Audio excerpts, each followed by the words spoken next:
নিলামে লিটন কুমার দাসের দাম মাত্র ৭০ লক্ষ টাকা হয়েছে। এটা দেখে শুধু আপনি আমি অবাক হয়েছি, বিষয়টা এরকম না।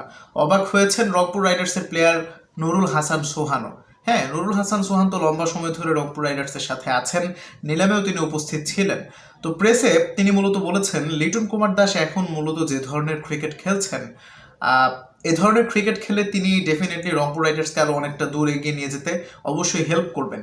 এবং লিটন কুমার দাসের মতো প্লেয়ারকে ৭০ লাখে পাওয়াটা এটা আমাদের জন্য বাড়তি পাওয়া, মানে এত কমে আমরা পেয়ে যাবো এটা আমরা ভাবিনি। 4 ধাপে 5 লক্ষ টাকা করে বেড়ে ৭০ লক্ষ টাকাতেই থেমে যায় বিডিং এবং লিটন কুমার দাসের শেষ গন্তব্য হয় রংপুর রাইডার্স। এছাড়াও তিনি প্রেসে অর্থাৎ সোহান বলেছেন তাদের ভাবনায় তাওহিদ হৃদয়ও ছিলেন।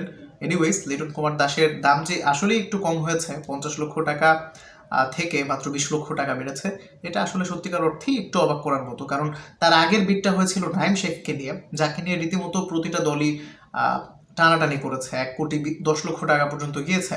তাই পরের যে নামটা লিটন কুমার দাস ছিলেন, বাংলাদেশ জাতীয় দলের এই মুহূর্তে ক্যাপ্টেন টি-20-তে, তিনি 1 কোটির কাছাকাছি চলে যাবেন এটা অনুমেয় ছিল।